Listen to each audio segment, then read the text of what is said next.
ನನ್ನೆಲ್ಲ ಯೂಟ್ಯೂಬ್ ವೀಕ್ಷಕ ಸ್ನೇಹಿತರಿಗೆ ನಿಮ್ಮ ಸುಪ್ರಿಯಾ ಶಿವಮೂರ್ತಿಗೌಡ ಮಾಡುವ ನಮಸ್ಕಾರಗಳು. ಎಲ್ಲರೂ ಹೇಗಿದ್ದೀರಿ? ಚೆನ್ನಾಗಿದ್ದೀರಾ ಅಂತ ಭಾವಿಸ್ತಾ ರಾಮಾಯಣದ 62ನೇ ಭಾಗವನ್ನು ನಾನೀಗ ಪ್ರಾರಂಭಿಸ್ತಾ ಇದ್ದೀನಿ ಸ್ನೇಹಿತರೆ.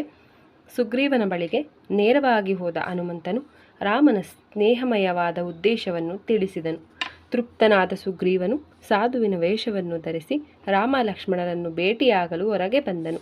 ರಾಮನನ್ನು ಸಮೀಪಿಸಿದ ಸುಗ್ರೀವನು ತನ್ನ ಸ್ನೇಹ ಹಸ್ತವನ್ನು ಚಾಚಿದಾಗ ತನ್ನ ಕೈಗಳನ್ನು ಅತ್ಯಂತ ಆನಂದದಿಂದ ಚಾಚಿದ ರಾಮನು ಆ ಕಪೀಶನನ್ನು ಭಾವಪೂರ್ವಕವಾಗಿ ಆಲಂಗಿಸಿದನು. ತದನಂತರ ಇಬ್ಬರು ಸ್ನೇಹಿತರು ವಿದ್ಯುಕ್ತವಾಗಿ ಒಗ್ಗೂಡಿಸಬೇಕೆಂದು ಆಶಿಸಿದ ಹನುಮಂತನು ಅವರ ನಡುವೆ ಒಂದು ಪವಿತ್ರ ಅಗ್ನಿಯನ್ನು ಬೆಳೆಸಿದನು.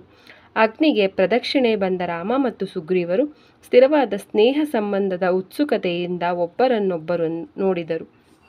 ಆಗ ಸುಗ್ರೀವನು, ನನ್ನ ಪ್ರಿಯ ರಾಮ, ಇಂದಿನಿಂದ ನಿನ್ನ ಸಂತೋಷವೇ ನನ್ನ ಸಂತೋಷ ಹಾಗೂ ನಿನ್ನ ದುಃಖವೇ ನನ್ನ ದುಃಖ ಎಂದನು. ಬಳಿಕ ರಾಮನಿಗೆ ಕುಳಿತುಕೊಳ್ಳಲು ಹೂಗಳಿಂದ ತುಂಬಿದ್ದ ರಂಬೆಯೊಂದನ್ನು ಸುಗ್ರೀವನು ನೆಲದ ಮೇಲೆ ಹಾಸಿದಾಗ ಹನುಮಂತನು ಲಕ್ಷ್ಮಣನಿಗಾಗಿಯೇ ಅದೇ ರೀತಿ ಮಾಡಿದನು. ಎಲ್ಲರೂ ಕುಳಿತುಕೊಂಡ ಬಳಿಕ ಸುಗ್ರೀವನು ಹೀಗೆ ವಿವರಿಸಿದನು. ನನ್ನ ಪ್ರಿಯ ರಾಮ, ನನ್ನ ಸಹೋದರನಾದ ವಾಲಿಯ ಕಾರಣದಿಂದಾಗಿ ನಾನು ನನ್ನ ಜೀವನವನ್ನು ಸತತವಾದ ಆತಂಕದಲ್ಲಿ ಕಳೆಯುತ್ತಿದ್ದೇನೆ. ವಾಲಿಯು ನನ್ನ ಪತ್ನಿ ಹಾಗೂ ರಾಜ್ಯವನ್ನು ಬಲವಂತವಾಗಿ ಕಸಿದುಕೊಂಡ ಬಳಿಕ ನಾನು ಈ ಅರಣ್ಯದ ಆಶ್ರಯವನ್ನು ಪಡೆದಿದ್ದೇನೆ. ಆದಾಗ್ಯೂ ನನ್ನ ಅಣ್ಣನು ಯಾವ ಸಮಯದಲ್ಲಾದರೂ ಇಲ್ಲಿಗೆ ಬಂದು ನನ್ನ ಮೇಲೆ ಆಕ್ರಮಣ ಮಾಡಬಹುದೆಂಬ ಭಯವು ನನ್ನನ್ನು ಕಾಡುತ್ತಿದೆ. ಒಂದು ಕ್ಷಣದ ಶಾಂತಿಯು ನನಗೆ ದೊರಕದಂತಾಗಿದೆ ಎಂದನು. ಸೌಮ್ಯವಾಗಿ ನಕ್ಕ ರಾಮನು, ಸೇವೆಯೇ ಸ್ನೇಹದ ನಿಜವಾದ ಫಲ. ಆದ್ದರಿಂದ ವಾಲಿಯನ್ನು ಕೊಂದು ನಿನ್ನ ರಾಜ್ಯವನ್ನು ಮರಳಿ ಪಡೆಯಲು ನಿನಗೆ ಸಹಾಯ ಮಾಡುವುದೇ ನನ್ನ ಧರ್ಮವಾಗಿದೆ ಎಂದನು. ಬಳಿಕ ಸುಗ್ರೀವನು ಹೀಗೆ ಹೇಳಿದನು. ನೀನು ರಾಜ್ಯ ತ್ಯಜಿಸಬೇಕಾದ ಕಾರಣಗಳ ಬಗ್ಗೆ ಹಾಗೂ ನಿನ್ನ ಪತ್ನಿಯ ಅಪಹರಣದ ಬಗ್ಗೆಯೂ ಹನುಮಂತನು ನನಗೆ ತಿಳಿಸಿರುವನು. ಸೀತೆ ಸ್ವರ್ಗದಲ್ಲಿರಲಿ ಅಥವಾ ಭೂಮಿಯ ಮೇಲಿರಲಿ ಅಥವಾ ಪಾತಾಳದಲ್ಲೇ ಇರಲಿ, ಅವಳನ್ನು ಹುಡುಕಲು ನಾನು ನಿನಗೆ ಸಹಾಯ ಮಾಡುವೆ. ಇದು ನನ್ನ ಸ್ನೇಹಿತನ ಪ್ರತಿಜ್ಞೆ. ಓ ರಾಮ, ಬಲಿಷ್ಠ ರಾಕ್ಷಸನೋರ್ವನು ಸೀತೆಯನ್ನು ಹೊತ್ತುಕೊಂಡು ಹೋಗುತ್ತಿದ್ದಾಗ ರಾಮ ರಾಮ ಎಂದು ಜೋರಾಗಿ ಅಳುತ್ತಿದ್ದ ಅಳುವನ್ನು ನಾನು ನೋಡಿರುವುದು ಖಂಡಿತ. ನನ್ನ ಸಹಚರರೊಂದಿಗೆ ಪರ್ವತದ ಶಿಖರದ ಮೇಲೆ ಕುಳಿತಿದ್ದ ನನ್ನನ್ನು ಅವಳು ನೋಡಿದ್ದಳು. ಬಳಿಕ ಅವಳು ಕೆಳಗೆಸೆದ ಮೇಲುಡುಪನ್ನು ಹಾಗೂ ಕೆಲ ಆಭರಣಗಳನ್ನು ನಾನು ಸಂಗ್ರಹಿಸಿದ್ದೆವು. ಆ ವಸ್ತುಗಳನ್ನು ನೋಡಲು ಕಾತರನಾದ ರಾಮನು ಅವುಗಳನ್ನು ತೆಗೆದುಕೊಂಡು ಬರುವಂತೆ ಸುಗ್ರೀವನಲ್ಲಿ ಕೇಳಿದನು. ಸೀತೆಯ ವಸ್ತ್ರಾಭರಣಗಳನ್ನು ತೆಗೆದಿಟ್ಟ ಒಂದು ಗವಿಯೊಳಗೆ ಹೋದ ಸುಗ್ರೀವನು ಅವುಗಳನ್ನು ರಾಮನ ಅವಲೋಕನಕ್ಕಾಗಿ ಹೊರತಂದನು. ಉಡುಪುಗಳನ್ನು ಮತ್ತು ಆಭರಣಗಳನ್ನು ಗುರುತಿಸಿದ ಕೂಡಲೇ ರಾಮನು, ಏ ಪ್ರಿಯೆ, ಏ ಆತ್ಮೀಯ ಪ್ರೀತಿಪಾತ್ರಳೆ ಎಂದು ಗೋಳಾಡಿದನು. ರಾಮನ ಕಮಲನಯನಗಳಿಂದ ಕಣ್ಣೀರು ಸುರಿಯುತ್ತಿದ್ದಂತೆಯೇ ಕರುಣಾಜನಕವಾಗಿ ಗೋಳಾಡಲಾರಂಭಿಸಿದ ಅವನು ಪ್ರಜ್ಞೆ ತಪ್ಪಿ ಕೆಳಗೆ ಬಿದ್ದನು. ಬಳಿಕ ಚೇತರಿಸಿಕೊಂಡ ಅವರು, ಏ ಲಕ್ಷ್ಮಣನೇ, ಈ ವಸ್ತುಗಳನ್ನು ಸೀತೆಯು ಧರಿಸಿದ್ದುದನ್ನು ನೀನು ಇವುಗಳನ್ನು ಗುರುತಿಸಬಲ್ಲೆಯಾ ಎಂದನು. ಆಗ ಲಕ್ಷ್ಮಣನು, ನಾನು ಸೀತೆಯನ್ನು ಅವಳ ಪಾದಗಳಿಗಿಂತ ಮೇಲೆ ನೋಡಿಯೇ ಇಲ್ಲ. ಆದ್ದರಿಂದ ಈ ಉಡುಪುಗಳು ಅವಳದ್ದೋ ಅಲ್ಲವೋ ಎಂಬುದು ನನಗೆ ತಿಳಿಯದು. ಆದರೆ ನಾನು ಅವಳ ಪಾದಪದ್ಮಗಳಿಗೆ ಪ್ರತಿದಿನ ಬೆಳಗ್ಗೆ ನಮಸ್ಕರಿಸುತ್ತಿದ್ದರಿಂದ ಈ ಕಾಲ್ಗೆಜ್ಜೆಗಳನ್ನು ಗುರುತಿಸಬಲ್ಲೆ ಎಂದನು. ಬಳಿಕ ರಾಮನು ರಾವಣನನ್ನು ಕುರಿತು ವಿಚಾರಿಸಿದಾಗ ಸುಗ್ರೀವನು, ದುರಾದೃಷ್ಟವಶಾತ್ ನಾನು ರಾವಣನ ಬಗ್ಗೆ ಕೇಳಿಲ್ಲ. ಆದಾಗ್ಯೂ ಅವನನ್ನು ಹುಡುಕುವುದರಲ್ಲಿ ನಾನು ಸಹಾಯ ಮಾಡುವೆನೆಂದು ನಿನಗೆ ಭರವಸೆ ಕೊಡುತ್ತೇನೆ ಎಂದನು.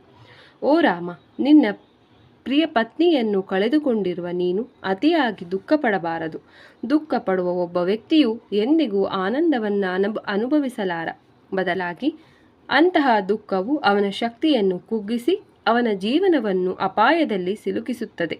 ಒಬ್ಬ ಮೂರ್ಖ ಕಪಿಯಾಗಿರುವ ನಾನು ಅಂತಹುದೇ ಪರಿಸ್ಥಿತಿಯಲ್ಲಿದ್ದರೂ ಕೂಡ ನಿನ್ನಷ್ಟು ದುಃಖಿಸುತ್ತಿಲ್ಲ ಎಂದನು.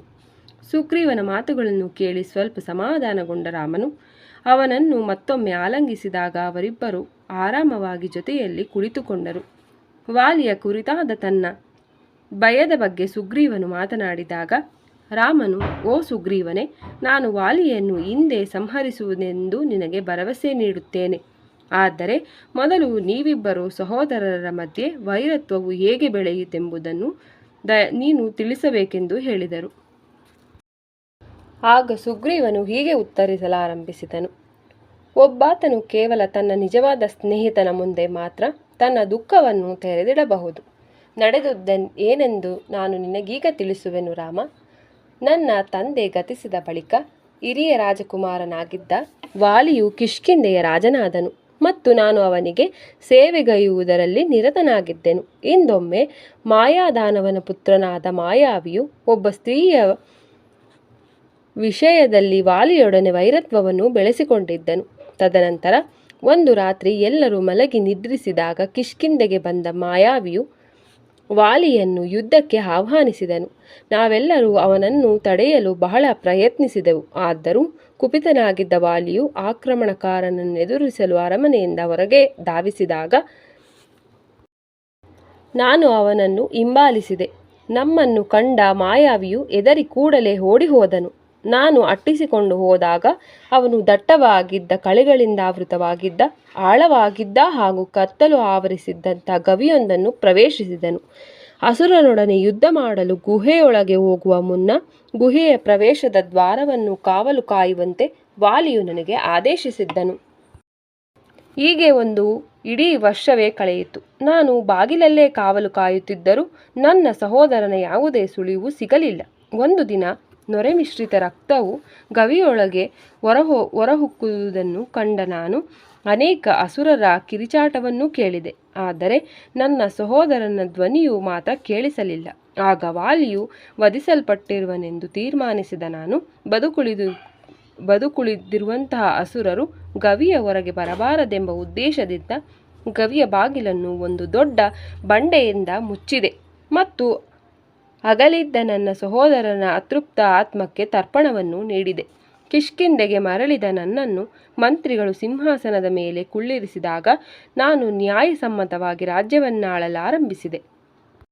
ಆದರೆ ನಾನಂದುಕೊಂಡಂತೆ ವಾಲಿಯು ಸತ್ತಿರಲಿಲ್ಲ. ಕೆಲ ದಿನಗಳ ಬಳಿಕ ಅಸುರನನ್ನು ಕೊಂದಿದ್ದ ವಾಲಿಯು ಎಲ್ಲರೂ ಆಶ್ಚರ್ಯಪಡುವಂತೆ ಹಿಂದಿರುಗಿದನು. ರಾಜ ಸಿಂಹಾಸನದ ಮೇಲೆ ಕುಳಿತಿದ್ದ ನನ್ನನ್ನು ಕಂಡು ಕುಪಿತನಾದ ಅವನು ಸರಪಣಿಯನ್ನು ಬೀಸಿ ಮಂತ್ರಿಗಳನ್ನು ಸೆರೆ ಹಿಡಿದನು. ನಾನು ಅವನೊಡನೆ ಯುದ್ಧ ಮಾಡಬಹುದಾಗಿತ್ತು. ಆದರೆ ಅವನ ಮೇಲಿನ ಗೌರವದಿಂದಾಗಿ ಶಿರಬಾಗಿದ ನಾನು ರಾಜಮುಕುಟವನ್ನು ಅವನ ಪಾದಗಳಲ್ಲಿರಿಸಿ ಅವನು ಇದರಿಂದ ಸಮಾಧಾನಗೊಳ್ಳುವನೆಂದು ಆಶಿಸಿದೆ. ಆದಾಗ್ಯೂ ಕುಪಿತನಾಗಿಯೇ ಉಳಿದ ವಾಲಿಯು ನನ್ನನ್ನು ನಿರ್ದಾಕ್ಷಿಣ್ಯವಾಗಿ ನಿಂದಿಸಿದನು. ಬಳಿಕ ಪ್ರಮುಖ ಪ್ರಜೆಗಳನ್ನೆಲ್ಲ ಕರೆಸಿದ ಅವನು ಮಾಯಾವಿ ಅಸುರನನ್ನು ಕೊಲ್ಲಲು ನಾನು ಭೂಗರ್ಭದ ಒಳಗೆ ಪ್ರವೇಶಿಸಿದೆ. ಒಂದು ವರ್ಷವಿಡೀ ಹುಡುಕಿದ ಬಳಿಕವೇ ಅವನು ನನಗೆ ಸಿಕ್ಕನು. ಬಳಿಕ ಅವನನ್ನು ಹಾಗೂ ಅವನೆಲ್ಲ ಸಂಬಂಧಿಕರನ್ನು ನಾನು ಸಂಹರಿಸಿದೆ. ಆಗ ಅವರ ದೇಹದಿಂದ ಹರಿದ ರಕ್ತವು ವಾಸ್ತವದಲ್ಲಿ ಗುಹೆಯನ್ನೆಲ್ಲ ಆವರಿಸಿತು ಮತ್ತು ನಾನು ಗುಹೆಯಿಂದ ಹೊರಗೆ ಬರುವುದನ್ನು ಅಸಾಧ್ಯಗೊಳಿಸಿತು. ಕೊನೆಗೆ ಗವಿಯ ಬಾಯಿಯನ್ನು ತಲುಪಿದ ನಾನು ಅದನ್ನು ಒಂದು ದೊಡ್ಡ ಬಂಡೆಯಿಂದ ಮುಚ್ಚಲಾಗಿರುವುದನ್ನು ಕಂಡೆ. ಸುಗ್ರೀವನಿಗಾಗಿ ನಾನು ಮತ್ತೆ ಮತ್ತೆ ಕೂಗಿದೆ. ಆದರೆ ನನಗ್ಯಾವ ಉತ್ತರವೂ ದೊರೆಯದೇ ಇದ್ದಾಗ ಆ ದೊಡ್ಡ ಬಂಡೆಯನ್ನು ಒದ್ದು ಗುಹೆಯಿಂದ ಹೊರಬಂದ ನಾನು ಕಿಷ್ಕಿಂಧೆಗೆ ಹಿಂದಿರುಗಿದೆ. ನನ್ನ ಆಶ್ಚರ್ಯಕ್ಕೆ ಸುಗ್ರೀವನು ರಾಜಸಿಂಹಾಸನದ ಮೇಲೆ ಕುಳಿತಿದ್ದಾನೆ. ನನ್ನನ್ನು ಗವಿಯ ಒಳಗಡೆ ಕೂಡಿ ರಾಜ್ಯದ ಮೇಲೆ ಹತೋಟಿಯನ್ನು ಪಡೆಯಬೇಕೆಂಬುದೇ ಸುಗ್ರೀವನ ಉದ್ದೇಶವಾಗಿತ್ತು ಎಂದು ನನಗೀಗ ಅರ್ಥವಾಗಿದೆ ಎಂಬ ಅಪರಾಧವನ್ನು ಮಾಡಿದನು. ತದನಂತರ ನನ್ನ ಪತ್ನಿಯನ್ನು ಒಳಗೊಂಡಂತೆ ನನ್ನೆಲ್ಲ ಸ್ವತ್ತುಗಳನ್ನೂ ಕಸಿದುಕೊಂಡ ವಾಲಿಯು ನನ್ನನ್ನು ಉಟ್ಟ ಉಡುಪಿನಲ್ಲಿಯೇ ಕಿಷ್ಕಿಂಧೆಯಿಂದ ಹೊರಗಟ್ಟಿದನು. ಈ ಸಮಯದಿಂದ ನಾನು ನನ್ನ ಆತ್ಮೀಯ ಸ್ನೇಹಿತನೊಡನೆ ಈ ಪರ್ವತದಲ್ಲಿಯೇ ವಾಸವಾಗಿದ್ದೇನೆ ಎಂದನು.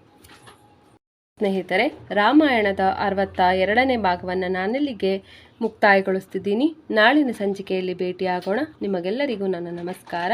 ಜೈ ಶ್ರೀರಾಮ್.